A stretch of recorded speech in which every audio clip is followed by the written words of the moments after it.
Buenas tardes, buenas tardes. Estamos aquí en Buenos Aires, 4 p.m., nuevamente en Abrázame Poesía. Un lugar para eso, para recordar que no reviente, lea poesía, no reviente, escuche poesía, no reviente, escriba poesía, no reviente, no les dé el gusto. Buenas tardes nuevamente. Y hoy estamos acompañados, muy bien acompañados, por Estela Maris Acuña Sochi, que nos va a hablar, vamos a conversar sobre el gran tema de la literatura japonesa. Tal vez muchos de los que están escuchando, como yo misma, tenemos algunos autores para las novelas o la literatura y tenemos un tema con la poesía que es el haiku, lo que nos ha llegado, lo que tal vez hemos intentado, por lo menos yo, acercarme en su escritura, pero hoy hemos decidido poder acompañarnos con alguien que realmente conoce profundamente ese momento poético que es el haiku. Estela, yo siempre le pido a la gente que se presenten ellas como quieran. Bueno, está bien. Me presento entonces. ¿Cómo no? Ya dijo mi nombre, Silvia ya dijo mi nombre. Y en realidad soy una gran lectora, me gusta mucho leer y también me gusta mucho escribir. Pero me gusta leer a los escritores queridos, como por ejemplo Bioy Casares, que te comentaba hace un momento, que él se conectó con el haiku, se conectó con el mundo de Japón, y ahí le comentaba hace un momento a Silvia que Bioy Casares tomó de un escritor mexicano cómo él introduce el haiku en México. Lo que sucede es que nosotros decimos, pero ¿cómo llegó acá? Se ve que los autores nuestros, de nuestro país, tomaban a todos los escritores de Latinoamérica y a través de este escritor empezaron a trabajar el haiku. Entonces, curiosamente, yo traje uno de los poemas que él escribió para que lo puedas oír. Sí. Y resulta interesante porque no es Adolfo Bioy Casares el que escribe haiku, sino que es el personaje principal de un cuento que se llama La sierva ajena, en donde ese personaje principal escribe haiku y además es un defensor del haiku. Entonces, él escribe a su amada poesía haiku. En un momento de la obra, porque él, no voy a contar todo el cuentito, pero para ubicarlos, él había ido a Rosario, justamente a un encuentro que había de poesía, y ahí es donde empieza a hablar y, bueno, surge un poco este poema que les voy a leer, porque parece que se había peleado con su chica. Entonces le escribió un poemita haiku. Vamos a leer, que está muy bonito. Y dice, espérenme un segundo nada más, porque no sé si es el poema de Bioy. No, es el poema que escribió Bioy. Sí. Es el poema que le escribe el personaje principal a su amada. Lo que pasa es que sabemos que no es la amada, no es él el que la escribe, sino Bioy Casares, obviamente. Nada más que él es humilde y no lo dice. Y entonces dice: jardín perdido, arena, viento, nada. Te he conocido. Fíjate vos que pone la naturaleza, porque jardín perdido además, a ella, porque aparentemente la chica para él era como un jardín de flores. Entonces, por eso dice jardín perdido, ¿no? En realidad cumple con la métrica 575. Eso te iba a comentar. Pregúntame, si a ver. Explicarlo un poquito, Dale. el haiku en su historia en el Japón, esta cuestión de la estructura de la forma literaria, cuando aparece. Sí, y aparece realmente hace mucho tiempo. O sea, nosotros por ahí, para nosotros lo tenemos pensado que no hace mucho tiempo. Recién ahora nosotros lo conocemos, pero en realidad aproximadamente en el siglo VII después de Cristo aparece el haiku dentro de otro poema que era más largo y que se trabajaba una especie de poesía colectiva, en donde cada uno escribía versos, pero empezaban todos con 3 versitos para que a partir de ahí surgiera el tema principal. Ajá. Entonces, era como una cabeza, ¿no?, de algo, y después seguían escribiendo. Luego se desprende de ahí, actúa solito, y en realidad hay el poeta que le da la importancia al nombre de haiku, es un poeta que también ya falleció, por supuesto son todos poetas japoneses, que se llama Shiki, que murió muy joven, a los 33 años, y él es el que le da el vuelo ese del nombre haiku, ¿no? Antes era haikai, todos decían haikai, que más o menos son dos palabras que conforman una, es una palabra compuesta, ¿no? Que significa así algo como gracioso, como una diversión, algo bonito que uno hace en la vida, ¿no? Ajá. Muy bien. ¿Vos había leído una relación con el budismo zen que ha utilizado el haiku para sus enseñanzas? Esta cuestión de su profundidad místico-religiosa, del tema del presente, la naturaleza, ese tema de red a lo cual quiere pertenecer. Bueno, muy bien lo que decís. Acá esto lo escribí yo también, así que voy a leer para no olvidarme porque tiene varias cosas. Mirá, hay muchos investigadores de estos temas, que sostienen que las raíces remotas, porque nosotros dijimos recién siglo VII después de Cristo, pero parece que hay otras raíces remotas anteriores. Entonces, ellos comentan que se encuentran en el budismo mahayana, en el zen chino y también japonés, en el taoísmo y en el confucianismo. Conociendo un poco de estas filosofías, porque las doy en literatura oriental, o sea, tenés que tomar esto porque si no te queda todo descolocado, hay algo en común en todo esto, que es el tema de la naturaleza, de las estaciones del año. Sí, en nuestro país nosotros, que somos occidentales, no tomamos en cuenta, por ejemplo, la belleza del otoño. Nosotros decimos, ay, qué feo, viene el otoño, los árboles se cayeron todas las hojas y todo lo demás, ¿no? Sin embargo, hay árboles que son verdes y que de pronto se ponen amarillos, anaranjados, hay como una pincelada de color ahí. Y que también el otoño tiene su belleza. Entonces, vos pensás que todas esto que nombramos nosotros, el budismo, bueno, dije taoísmo y confucianismo, y no dije shintoísmo, que también es importante, que es la antigua religión de Japón, que también tiene que ver, está todo relacionado con las estaciones del año, todo relacionado, y el universo. El haiku, partiendo directamente de Japón, ¿ha tenido alguna evolución en la historia? ¿Ha pasado a otros temas, por ejemplo? ¿O se ha relacionado con temas más sociales, más de la cultura, una cuestión más empírica? Sí. ¿O siempre se ha mantenido dentro de los temas de naturaleza? Muy bien.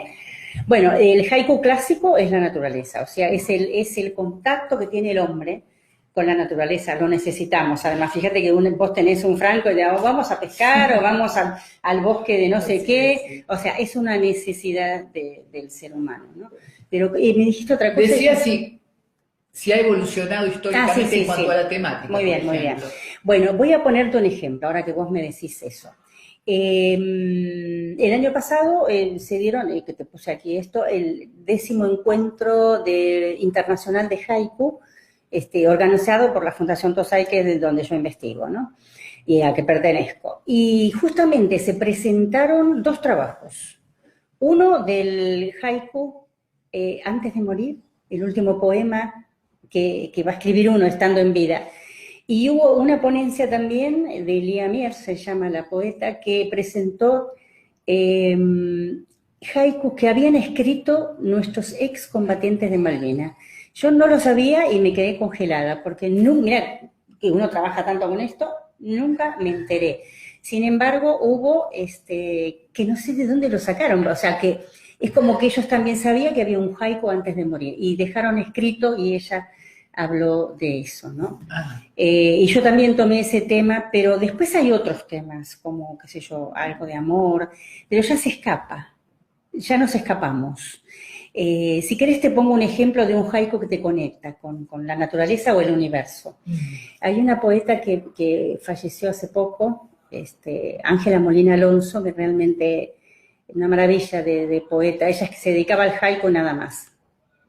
Ustedes tienen que pensar que el haiku, como hay una conexión del poeta con algo que tiene que ver con la naturaleza o el universo, se conecta, o sea, es como si tenés una iluminación o una cosa así, ¿no?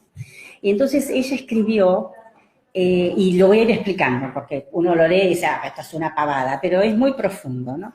En el primer verso, que tiene 5 sílabas, dice el puente Alsina. Entonces, no sé si vos conocés el puente Alsina. Sí. Si lo conocés, vos sabés lo que hay cerca del puente Alsina. Sabemos que en una parte se puede ver el riachuelo y costeando el riachuelo hay casitas bajitas, ¿no? Muy humildes, muy bonitas. Se ven bonitos, es un paisaje bonito. Entonces dice así, el puente Alsina, segundo verso. Pespunte de suburbio. Te vas imaginando, es como una pintura. La luna, arriba. Y vos decís, ¿y qué me está diciendo acá? No me dice nada. Me dice un montón de cosas. La luna, que es la reina de los poetas.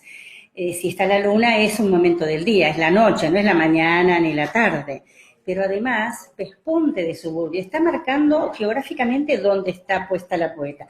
La poeta vio eso y lo escribió, pero capaz que yo lo veo y no lo escribo, no tengo ese espíritu de poeta para escribirlo. Y ella se conectó con ese paisaje y con la luna, con la luz de la luna que iluminaba y se reflejaba en el riachuelo. ¿Entendés? Bueno, además de la técnica de 5, 7, 5 sílabas, ¿vos qué crees que hay que tener como personal para poder empezar a adentrarse, por lo menos en el haiku, desde esta parte del mundo? Mira, del libro que yo te traje lo vas a poder ver eso. Esto es una hipótesis mía, por supuesto, es algo privado mío. Yo considero que el haiku es un instante de iluminación que tiene el poeta y que no solamente los poetas japoneses lo pueden sentir e interpretar, sino también un poeta de cualquier parte del mundo. Entonces yo hice un rastreo de letras escritas de nuestra gente, por ejemplo, el folclore nuestro, a ver qué pasa en las provincias, no solamente Buenos Aires, sino metiéndonos un poco más adentro. Y encontré un montón de material que seguramente esos poetas para escribir esos versos tienen que conectarse con la naturaleza. Te doy un ejemplo, pues sin ejemplo no sirve. Hay un poeta que se llama Pablo Raúl Trullenque, que ya falleció también, santiagueño. Él escribió muchas zambas y muchas chacareras, que es poesía, porque es escrita en verso, estrofa de 4 versos, hay estribillo, etcétera, ¿no? Entonces, creo que es una chacarera que se llama Chacarera del Patio. Y yo inclusive me comuniqué, hice como un trabajo de campo, digo, porque quiero asegurarme de esto, ¿no? Y pregunté, ¿por qué tanta importancia a ese patio? ¿Por qué le dan importancia al patio? Entonces, porque es los Carabajales, el patio es de los Carabajal, del conjunto folclórico, ¿no? Y entonces me dijo el director del conjunto que en realidad todos iban a la casa de la abuela a comer empanada y vino en el cumpleaños, para festejar el cumpleaños a ella. Pero entonces, en Santiago hace mucho calor, ¿viste? Entonces a la noche se juntaban todos en el patio. La luz era la luna y las estrellas, vos decís, no tenían otra cosa. Y entonces Trullenque, en 2 versos de una de esas estrofas, escribe algo sobre esa noche, ¿no? Y dice, si habré bebido estrellas que a mi vaso bajaban. Y vos decís, ¿cómo? Si habré bebido, claro, tomarían vino seguramente, ¿qué me importa? Sí. Pero en ese círculo de agua o de vino, de lo que sea, se reflejaban las estrellas. Y entonces él tomaba, pero no estaba viendo el líquido, estaba viendo las estrellas que se reflejaban ahí. Bueno, eso es una conexión del poeta. Entonces, así como los japoneses lo experimentan, en todo el mundo creo que se puede experimentar. Nada más que, bueno, surgió en Japón y ellos le encontraron esa cosa bonita, ¿no? O sea que además de una biblioteca, el poeta necesitaría acá una verdadera conexión con la naturaleza, que impresiona, como vos decís, que los grandes poetas han tenido. Te impresiona, ¿no? José Hernández, no sé si habrás leído Martín Fierro. José Hernández, cuando está perseguido por la justicia, porque debía una muerte a la justicia en una pulpería, él no se queda en su casa porque dice, si me quedo en mi casa me van a venir a buscar y me llevan. Entonces dormía en el campo, entre los pajonales, por ahí donde encontraba un poquito de pasto, y en uno de los versos, José Hernández, en Martín Fierro, escribe, hago en el trébol mi cama y me cubren las estrellas. Pues es un instante de iluminación del poeta. ¿Cómo lo podés escribir? Maravilloso es eso. Así es, una suerte de golpe hacia la percepción también muy fuerte, muy Sí, de asombro, porque uno no pasa total. por entender nada. Las estrellas como mantas, vos decís, Claro, eso es algo mágico. claro, totalmente. ¿Cómo te conectas con eso? Es difícil. Y en tu experiencia, porque hay talleres de haiku que has coordinado, en tu experiencia, digamos, ¿cuál sería medianamente el perfil de gente que se acerca en este momento social además, que intenta eso, intentas escribir haiku en particular, con toda medialización que a veces uno tiene, ¿no es cierto?, del poema. ¿Qué tipo de gente decís vos? Claro, sí, información o edad o...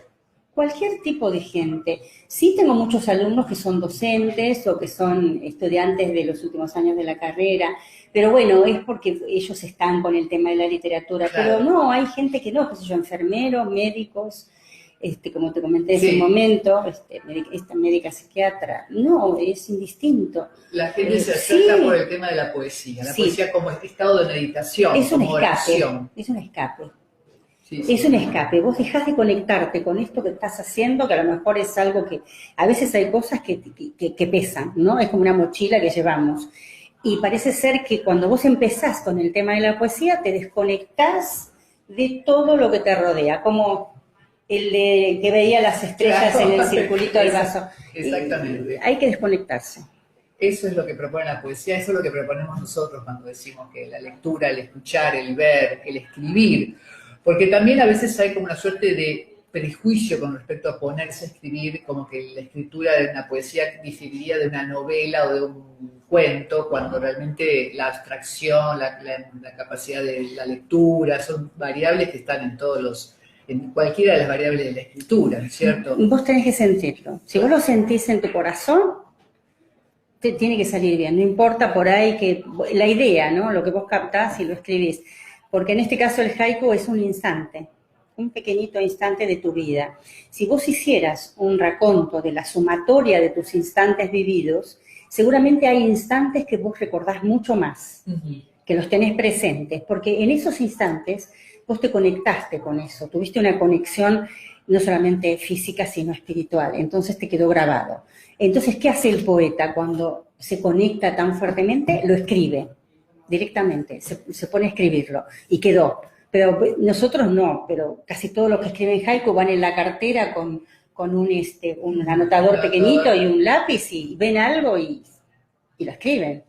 Pero tenés que conectarte. Claro. Si no te conectás, no. Esta maestra que te dije, la profesora Neri Mendiara, que es una de las más importantes en nuestro país de haiku, ¿no? Ella escribió un poemita, a mí me gusta mucho porque ella siempre iba con el anotador para escribir y no olvidarse de nada. Y entonces escribió, de humo y ruido, Buenos Aires envuelve, pero hay magnolias.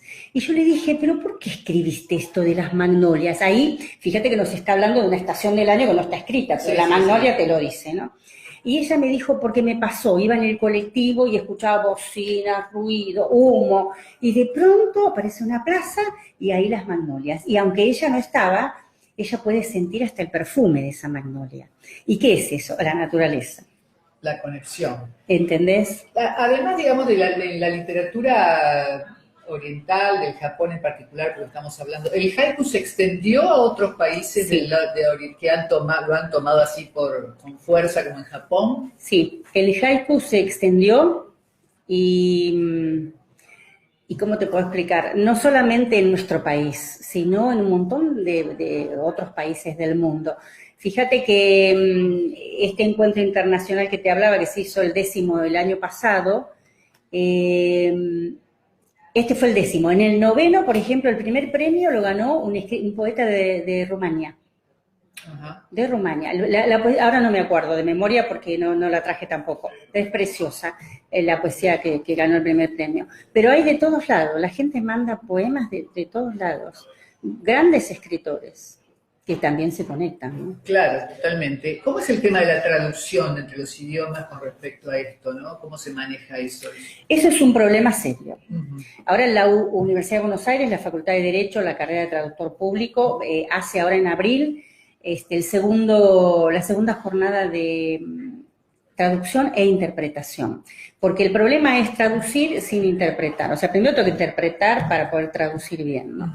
Pero a veces vos te das cuenta que las traducciones no son muy certeras. Voy a dar 2 ejemplos, para que uno lo ve mejor ahí. Hay una película que dirigió Akira Kurosawa, acá la llamaron Bondad Humana. Ese fue el título que le pusieron aquí. No sé, aquí o en Centroamérica, no sé. Sí, sí. Pero cuando la doblaron al español. Y en realidad, y vos te quedás pensando, Bondad Humana, porque siempre el título es importante porque te relaciona con lo que vos estás haciendo, ¿no? En realidad, el personaje principal de esa película es un especialista de Aikido que busca el bien en contra del mal, pero es un japonés que tiene barba roja, porque en el norte de Japón hay una mezcla con Rusia, ¿no? Con las islas que están arriba, entonces hay mezcla de colores en el cabello. Y él tenía barba roja, porque seguramente sería de ahí. Pero entonces, en japonés es barba roja el título, pero acá le apareció como Bondad Humana. Entonces, Bioy Casares también comentaba un cuento de él que se lo habían traducido y él aparece una carreta en el cuento. Y él comentaba que se lo habían traducido por como que no era carreta sino rana, y él decía realmente no tiene nada que ver con el cuento, ¿no? Entonces, fíjate vos, muy buena tu pregunta, cómo traducir, a veces uno no puede ser exacto, pero Claro, bueno, sí, hay que, si no, no sirve. Claro, claro, porque bueno, la interpretación creo que nunca puede dejar de dejarse de lado para el traductor. Y cuando vos lo pasás, por ejemplo, si vos lo pasás del japonés sí. al inglés y del inglés al español, cuando llegó al español, perdió toda la esencia. Entonces pierde la esencia. Por eso cuando uno busca poetas japoneses es mejor traducción directamente del japonés, no traducción de traducción. Claro, sí, bueno, a veces uno no se encuentra con eso, o sea, no sabe bien cómo de dónde viene, pero es verdad que uno siente cierta así duda de qué está leyendo. De todas formas, bueno, la impresión estética que deja el poema también a veces sobrevive a pesar de las traducciones y todo eso. Claro, y una diferencia que quería comentarte también, que viene al caso, es que como decíamos que el haiku te marca un instante de vida, que si vos sumas todos tus instantes, la vida está formada de instantes, porque ¿no? Podemos contar la historia a través de todos esos instantes, pero en realidad los poemas nuestros que nosotros tenemos en común y trabajamos todos, por lo menos en Latinoamérica, en español, en realidad cuentan historias. Esa es la diferencia. Contar historia. Por ejemplo, si vos recordás el romance anónimo del romancero español, El enamorado y la muerte, no sé si te acordás, un sueño, soñaba anoche, ¿no? Bueno, es un enamorado que quiere ver a su amada porque apareció la muerte y le dijo, tenés un día de vida. Y él le dice, por favor, un día, no, ella le dice, tenés una hora de vida. Y él le dice, dame un día, por favor. Un día no puede ser, le dice la muerte, una hora tienes de vida. Entonces, él corre para ver a su amada. Bueno, lo tienen que leer porque es largo. Pero es interesante porque ahí hay más de un momento. O sea, es una historia que te está contando en este romance y en donde vos leas, Alfonsina, que es lo que escribía sonetos, son historias que se cuentan. Pero en realidad el haiku no, es un instante de esa historia.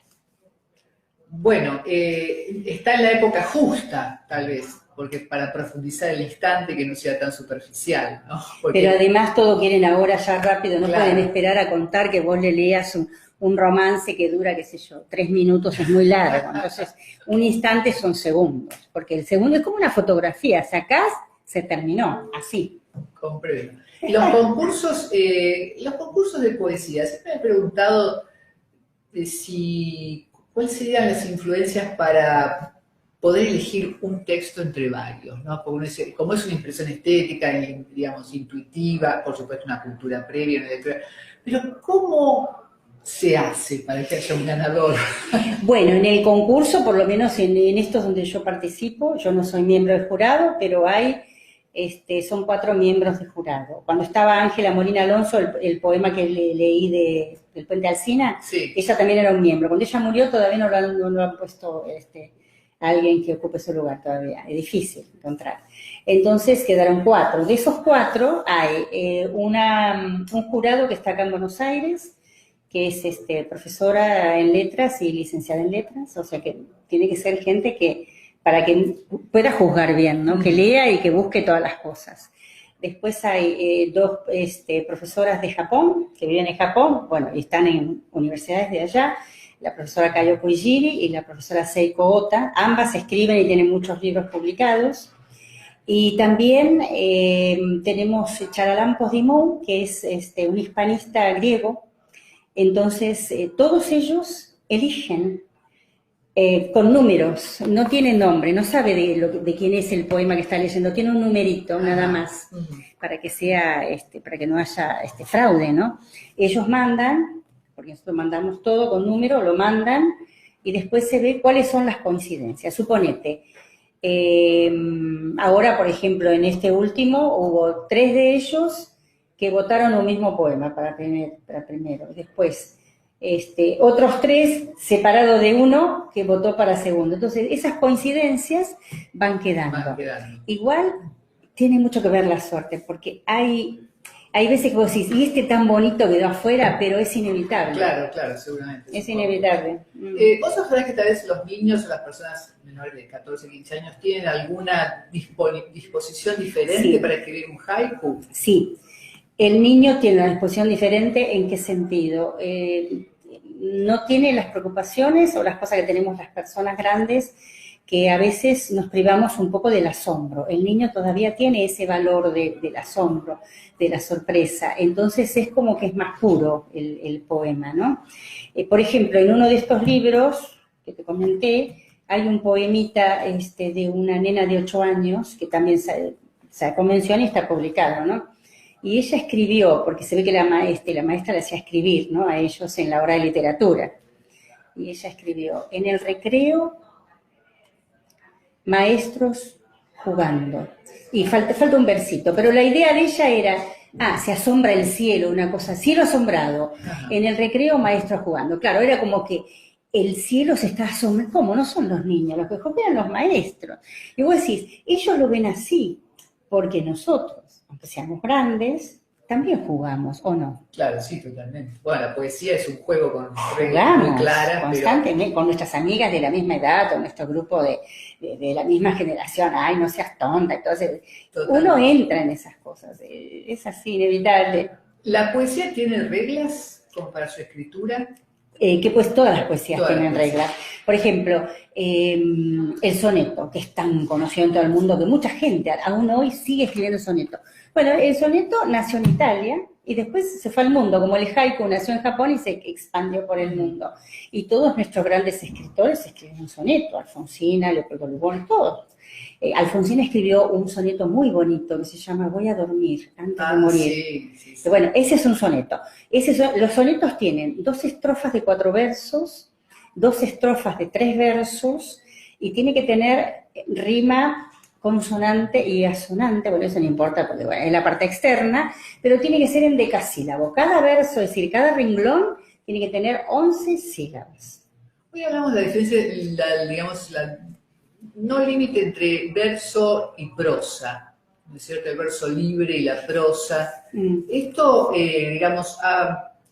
no sé si beneficiado es el término, pero ha dado más posibilidades expresivas. ¿Verso y prosa? Esta diferencia entre poema y prosa, que a veces uno ve los poetas que escriben en prosa, que se considera una poesía, ha dado más facilidad, más abierto más fundamentalmente en estas épocas donde los límites de las clasificaciones a veces quedan medio difuminados. Sí, porque vos podés encontrar, y te lo voy a explicar con una novela, brevemente, para poder ubicarnos. Una novela, tenemos que decir que es género narrativo, porque el autor está contando, está narrando. En la poesía es género lírico, porque es algo subjetivo, hay mucho sentimiento allí. No es que no haya sentimiento en una novela o en un cuento, pero es diferente, ¿no? Uno es subjetivo y el otro puede ser objetivo en la narración. En La invención de Morel, de Adolfo Bioy Casares, todo el mundo dice, es la novela clásica, porque es una novela bellísima, es una historia de amor increíble, y dentro de esa novela está el tema de la eternidad. Que vos decís, la eternidad, sí, porque a Bioy le preocupaba la eternidad. Pero por eso el amor eterno, ¿no? Y entonces vos en esa novela decís, ¿es todo género fantástico? No. Podemos encontrar parte que es fantástico, parte que es policial, porque el personaje principal huye de la justicia. Eso es policial, no es fantástico. ¿Viste? Podés encontrar realista, aparece un almirante de la Marina japonesa en la obra. Eso es un elemento real que existió. Obviamente que en la novela es ficticio, pero lo toma de la realidad. Entonces, dentro de un mismo género podés encontrar diferentes tipos de géneros o subgéneros, como quieras. Pero ¿qué hay ahí? En parte de esta novela hay prosa poética, prosa lírica. Vos decís, ¿cómo puede ser que haya prosa lírica? Sí, porque el escritor se conecta de tal manera con lo que está escribiendo que si bien es prosa, está narrando, tiene poesía. Pero eso es propio del escritor. No todos los que escriben novela o cuento tienen prosa poética. ¿Hoy habría algún poeta contemporáneo, niña joven o adulto, o más bien joven, que vos pudieras recomendar, que has estado leyendo? ¿De acá de nuestro país o japonés? O japonés. Japonés hay muchos y hay gente que ya tiene el suyo que quiere, ¿no? Pero de los que yo he leído casi todos porque amo la literatura japonesa, igual que la nuestra, creo que hay un escritor que es muy famoso, Yukio Mishima, Mishima. que escribió y además, no sé por qué, los personajes de él son psicológicos. O sea, vos lees y parece que estuvieras atendiéndolo desde el punto de vista médico, ¿no? Al personaje, sí, ¿no? Sí. Y él, por ejemplo, él no solamente tiene un encanto cuando escribe, es muy descriptivo en su narración, sino que también tiene esta prosa poética. En Pabellón de Oro, no sé si escuchaste nombrar la novela del Pabellón de Oro, en Japón hay un templo que le dicen el Templo de Oro, ¿no? Gingakushi se llama en japonés, y que tiene como láminas de oro y a la noche se refleja en el lago que lo envuelve, en las noches de luna llena. Es una cosa bellísima eso. Y él escribe entonces justamente el Pabellón de Oro, hablando de ese templo, porque un novicio, un monje de ese templo se volvió loco, estaba loco, y lo quemó, porque decía que esa belleza había que conservarla y él pensó que quemándola conservaban esa belleza, ¿no? Entonces, en una parte de la novela, el narrador dice que el monje que estaba loco, estaba contemplando el Pabellón de Oro. Delante del Pabellón de Oro había muchos crisantemos amarillos, que es la flor imperial de Japón, ¿no? La flor imperial. Y entonces él estaba en esa actitud contemplativa, como si estuviera meditando a los crisantemos amarillos, y viene una abejita volando, y entonces dice el narrador, la abejita se tiró en el mar amarillo de la flor, y después que tomó el néctar, voló. Pero el crisantemo se quedó temblando porque quería volar con la abejita. Eso es una prosa poética absoluta, o sea que no tiene desperdicio Mishima. Hay un montón, pero digo, lo menciono a él porque es contemporáneo, ¿no? Habías comentado que habías, creo en el último viaje, una formación colectiva de gente que estuvo escribiendo poesías. Sí. O sea, el tema social de la escritura de la poesía, sí. De la poesía para sacarla un poco de esa idealización de un poeta abstraído en una habitación oscura. Sí. Pero bueno, ¿cómo fue esa experiencia? Es social, es muy linda, yo ya había participado, ellos vinieron aquí para enseñar Renku, 2 maestros, se llama Renku, la poesía. Ellos también ponen como una cabeza, como que no es, bueno, una especie de haiku, y a partir de ahí tenemos que, vos escribís un verso, yo, de todos los que estemos aquí, cada uno escribe un verso. Y se hace una obra poética colectiva, ajá, social. Ajá. Y todos estamos interconectados de alguna manera. Y se hizo seminarios, varios, no me acuerdo qué año, pero hace como 3 o 4 años atrás, que ellos vinieron. Pero yo lo experimenté acá en España. Cuando fui allá todo era bastante, todos son japoneses, ¿no? O sea que algunas cosas tenía que preguntar porque no podía entender todo. Pero es muy mágico porque desde el punto de vista social vos tenés que ir a un lugar, te encontrás con ellos, te reunís, se juntan. No solamente que vos escribís poesía, sino que también hay otro momento social, es decir, después almuerzan juntos cuando terminan. Ajá. todos juntos arman las cosas y todos juntos cuando se terminó, todos colaboramos y acomodamos como estaba cuando llegamos. Ese material, digamos, de cada poema de cada uno, ¿se reúne en algún lugar? Sí, se reúne. Ellos por lo menos lo reunieron. Lo que hicimos nosotros hace, como te dije, 3 o 4 años atrás, se reunió y este año en Japón va a salir el primer libro de Renku de Argentina, pero en japonés. ¿Cómo es el término? Renku, Sí. R-E-E-N-K-U, de uno. Renku. Y va a salir, pero va a salir en japonés, así que no lo vamos a poder tener todavía. Ajá. Después cuando se haga la traducción lo tendremos y bueno, ya te traeré para que veas cómo es. Y ahí lo que hicimos fue comparar con lo que tenemos nosotros, que también es un tipo de poesía colectiva, que es cuando las coplas, por ejemplo, en el carnaval, Ajá. las coplas de contrapunto, que empieza de los payadores de antes, ¿no? Yo cantaba y estaba inventando poesía, ¿no? Y bueno, las coplas del carnaval también, canta uno, le contesta a la otra y se reúnen todos en ruedas, son muchos, ¿no? Nada más que yo no sé si ellos algunas cosas se escriben de las coplas. Las copleras. Sí, o las sea, copleras. ¿estos movimientos los promueven en forma privada o es el Estado que promueve estos ¿El Renku? Sí. Sí, se promueve no solamente por parte del Estado, sino también hay esto que yo te dije, es como una especie de asociación que se reúnen para que no muera, porque es un tipo de poesía muy antigua, ¿no? Por ejemplo, el romance también es antiguo, debería preservarse, que no muera. Claro. Porque me parece bonito, ¿no? Sí, la verdad que la idea también es muy estimulante, como decías, el factor social de contacto con Totalmente. De armar. Vos dijiste, no escribís sola, porque si yo me siento que estoy sola, aislada del mundo y me conecto con algo exterior, o voy en el colectivo, voy mirando y voy escribiendo. Pero acá somos varios que compartimos no solamente la escritura, sino la idea principal que ponemos en el principio. Lástima que no me traje ningún ejemplo para decirlo, ¿no? Pero bueno, lo tenemos. Sí, bueno, queda pendiente. Queda pendiente. La Fundación TOSAI, ¿qué nos ofrece como coordinadora y directora general, ¿no?, de la Fundación? Sí, soy presidente de la Fundación. Legal, esa parte es legal, pero yo al mismo tiempo soy investigadora, moriría siendo presidente nada más, no podría. Tengo que hacer algo útil, así que tengo que también investigar y escribir, ¿no?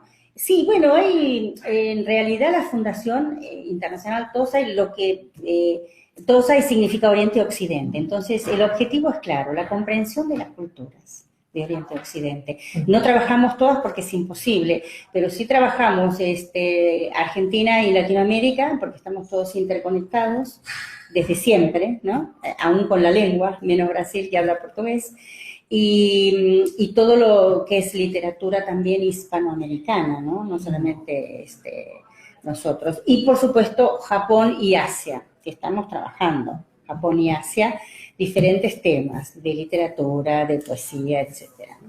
Y o sea que se pueden tomar cursos. Sí, se pueden tomar cursos, se puede estudiar japonés también, japonés para rendir el examen internacional.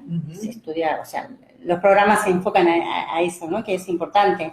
Hay gente que le interesa, así como se estudia el chino, que también está en auge. Y lo bueno que voy a mencionar también, para que la gente sepa, la Facultad de Derecho de la Universidad de Buenos Aires tiene en la carrera de traductor varias lenguas, no solamente las tradicionales como el inglés, francés, portugués, italiano, sino también hay traductorado de japonés, de coreano, de chino, de neerlandés. Hay lenguas que no se te pueden ocurrir, pero me parece fantástico para el que le guste, bueno, que pueda hacerlo, ¿no? La accesibilidad, claro, la institución del Estado. Puede seguir estudiando, ¿no? Exactamente. Bueno, la verdad que este contacto con esta hermosa forma que es el haiku de la literatura japonesa ha sido un placer para mí, que yo lo quiero mucho, y te agradezco muchísimo que hayas estado aquí con nosotros. Estás siempre invitada para cualquier tema, para el anuncio de posibles encuentros. Este encuentro internacional de haiku es bianual, ¿no? Exactamente, es un congreso bienal que se hace cada 2 años, empezó en el 2000, y ya hicimos el 10º el año pasado, y ahora viene el encuentro número 11 en el 2020. Claro. Pero va a haber un este año. A veces asistimos al Centro Cultural de la Embajada de Japón, que tienen biblioteca, la gente puede consultar la biblioteca. Y a veces hacemos algún seminario gratuito ahí también para que la gente pueda asistir y conocer un poco más sobre Japón, ¿no? O sea, tenemos una página de... Esta es la página, sí, sí. Perfecto. Bueno, vamos a detener un poco con, no sé si está el video de nuestra escritora Murasaki Shikibu muy bien. del siglo XI, que he grabado un pequeño poema. Observa los descendientes cielos, blancos siempre. ¿Cómo es que ellos llueven lágrimas de amor?